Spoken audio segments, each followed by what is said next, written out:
ಅವಳು ಅವನಿಗೆ 20ನೇಯವಳಾದರೆ ಅವನು ಅವಳಿಗೆ 2ನೇಯವನು. ಅವಳು ಹಾಲಿನಷ್ಟೇ ಬೆಳ್ಳಗೆ ಇದ್ಲು.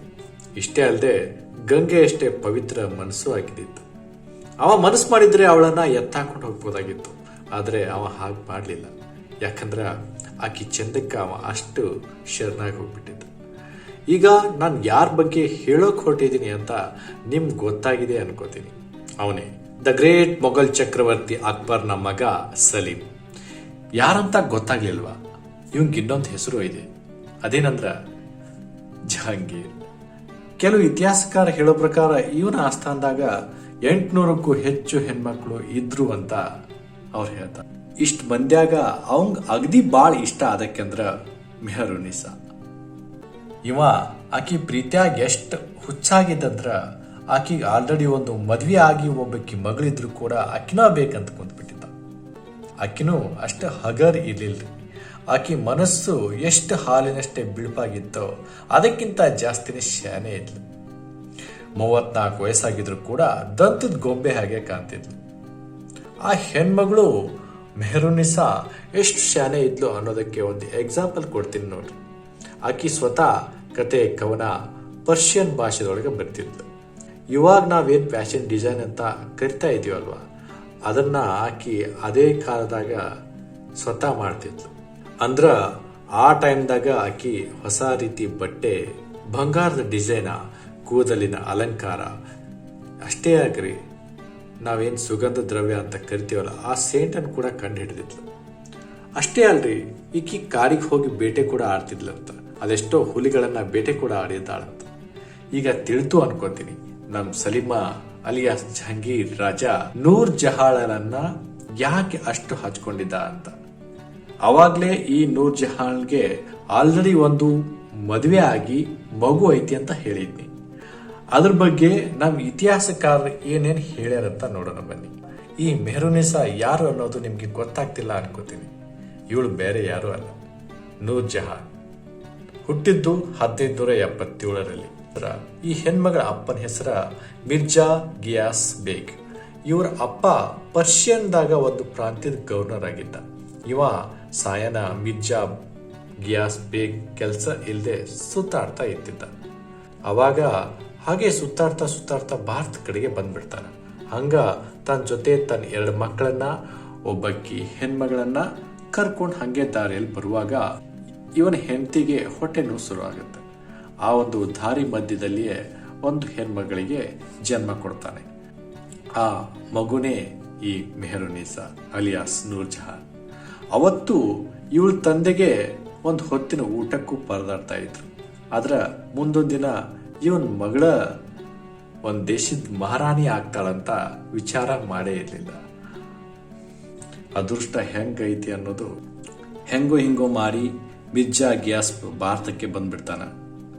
ಅವಂಗ ಒಬ್ಬ ವ್ಯಾಪಾರಿ ಪರಿಚಯ ಆಗ್ಬಿಡ್ತ. ಅವನ ಹೆಸರು ಏನಂದ್ರ ಮಲಿಕ್ ಮಸೂದ್.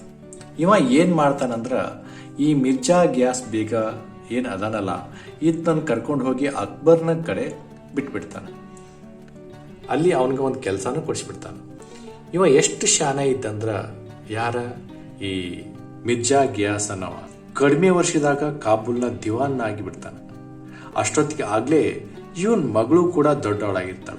ಆಕಿಗೆ ಅಲಿ ಕುಲಿ ಬೇಗ್ ಎಂಬ ವ್ಯಕ್ತಿ ಜೊತೆ ಮದ್ವೆ ಮಾಡಿಕೊಟ್ಬಿಡ್ತಾನ.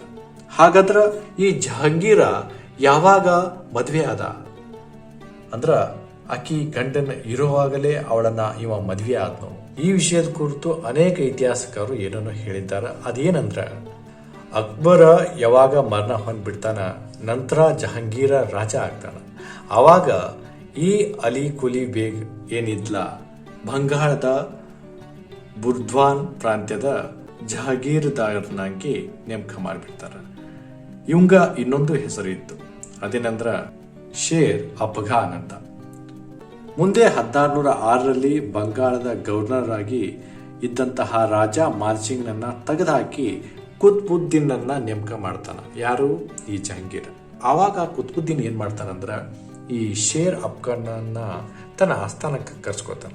ಕರ್ಸ್ಕೊಂಡು ಸುಮ್ಮನೆ ಇರಲ್ಲ, ಅವನಿಗೆ ಅವಮಾನ ಮಾಡಿಬಿಡ್ತಾನ. ಆ ಅವಮಾನ ಮಾಡಿದ ರಭಸಕ್ಕ ಸಿಟ್ಟಿಗೆದ್ದಂತಹ ಈ ಅಲಿ ಕೂಲಿ ಬೇಗ ಅವನು ರುಂಡಾನ ಕಡ್ದೋಗ್ಬಿಡ್ತಾನೆ. ಅವಾಗ ಈತನೇನು ಹಗರ್ ಮನುಷ್ಯ ಅನ್ಕೊಂಡ್ರೆ ಹುಲಿಯೊಂದಿಗೆ ಹೋರಾಡಿ ಈ ಜಹಾಂಗೀರ್ನ ಕಡೆಯಿಂದಾನೇ ಶೇರ್ ಅಫ್ಘಾನ್ ಅಂತ ಬಿರುದು ಪಡೆದವ. ಇಷ್ಟಕ್ಕೆ ಎಲ್ಲ ಸುಮ್ಮನಾಗ್ಬಿಡುತ್ತ. ಅಲ್ಲಿರೋರೆಲ್ಲರೂ ಕೂಡ ಈತನನ್ನ ತುಂಡು ತುಂಡಾಕಿ ಕತ್ತರಿಸೋಗ್ಬಿಡ್ತಾರೆ. ಇಷ್ಟೇ ಮಾಡಿದರೆ ಏನು ಜಹಾಂಗೀರ್ನ ಮೇಲೆ ಡೌಟ್ ಬರ್ತಿರ್ಲಿಲ್ಲ. ಆದ್ರೆ ಇವು ಮಾಡಿದ್ದೇನಂದ್ರ ಇವನ ಹೆಂಡತಿ ಮಗಳನ್ನ ನೇರವಾಗಿ ತನ್ನ ಆಸ್ಥಾನಕ್ಕೆ ಕರ್ಸ್ಕೊಂಡ್ಬಿಡ್ತಾನೆ. ಅವ ಕರ್ಕೊಂಡೋಗಿ ಇವ್ರನ್ನೇನು ಖಾಲಿ ಕುಂದಿಸ್ಲಿಲ್ಲ. ಇವಳನ್ನ ಅಕ್ಬರ್ನ ಹೆಂಡತಿ ಆದಂತಹ ಸಲೀಂ ಬೇಗಂಳ ಸೇವೆಗಾಗಿ ಹಚ್ಚಿಬಿಡ್ತಾರೆ. ಹಂಗಂದ್ರ ಜಹಾಂಗೀರ ಈಕಿನ ಯಾವಾಗ ಮದುವಾದ, ಏನು ಅವತ್ತೇ ಮದುವಾದ್ನ ಅನ್ನೋದಕ್ಕೆ ಕೆಲವು ಇತಿಹಾಸಕಾರ ಹೇಳ್ತಾರ. ಜಹಾಂಗೀರ ಈ ಮೆಹರುನ್ನಿಸಾಳನ್ನ ಮೊದಲ ಬಾರಿಗೆ ನೋಡಿದ್ದೇ 1611ರಲ್ಲಿ, ಅದು ಕೂಡ ನವರೋಜ್ ಹಬ್ಬದಲ್ಲಿ. ಹಾಗಾದ್ರೆ ಈ ನವರೋಜ್ ಅಂದ್ರೆ ಏನ? ಇದು ಇರಾನ್ ಮತ್ತು ಪರ್ಷಿಯನ್ದಾಗ ಹೊಸ ವರ್ಷ ಅಂತ ಕರೀತಾರೆ. ಇದನ್ನ ಐತಿಹಾಸಿಕವಾಗಿ ಇರಾನಿ ಜನರು ಆಚರಣೆ ಮಾಡ್ತಾ ಬಂದಿರ್ತಾರಂತ. ಇವಳು ಮೊದಲೇ ಹೇಳಿದಂತೆ ಬಿಳಿ ಬಣ್ಣದಾಕಿ, ಅಷ್ಟೇ ಲಕ್ಷಣವಾಗಿ ಬಟ್ಟೆಯನ್ನ ಹಾಕೊಂಡು ಓಡಾಡ್ತಾ ಇರೋದನ್ನ ನೋಡಿದ ಈ ಜಹಾಂಗೀರ ಅವಳ ಸೌಂದರ್ಯಕ್ಕೆ ಮಾರೋಗ್ಬಿಡ್ತಾನಂತ.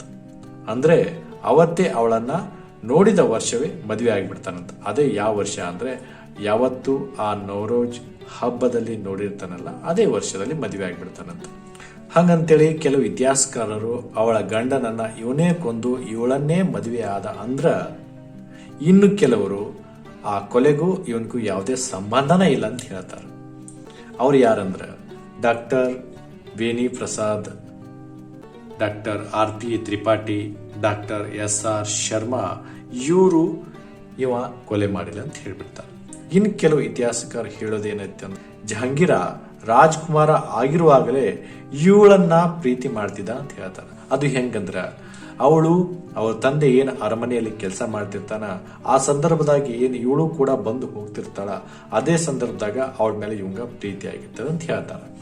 ಆದ್ರ ಅಕ್ಬರ ಇವಳನ್ನ ಇವನ್ ಜೊತೆ ಮದುವೆ ಮಾಡಿಕೊಡೋಕೆ ಒಪ್ಪೋದಿಲ್ಲ ಅಂತ ಹೇಳ್ತಾರೆ. ಅದು ಯಾಕಂದ್ರ ಆಲ್ರೆಡಿ ಆಕಿಗೆ ಮದುವೆ ಗೊತ್ತಾಗಿರ್ತೈತಿ. ಅದಕ್ಕೆ ಅಕ್ಬರ ಜಹಾಂಗೀರ್ನಿಗೆ ಅವಳೊಂದಿಗೆ ಮದುವೆ ಮಾಡಕ್ಕೆ ಒಪ್ಪಲ್ಲ. ಅದಕ್ಕೆ ಅಕ್ಬರ ಮರಣ ಆದ್ಮೇಲೆ ಅವಳ ಗಂಡನ್ನ ಈತ ಕೊಂದು ಆಕಿನ ಮದುವೆ ಆದಂತೇಳಿ ಕೆಲವರು ಹೇಳ್ತಾರೆ. ಇದೇ ಈ ನಮ್ಮ ಜಹಾಂಗೀರನ ಪ್ರೇಮ ಕಹಾನಿ.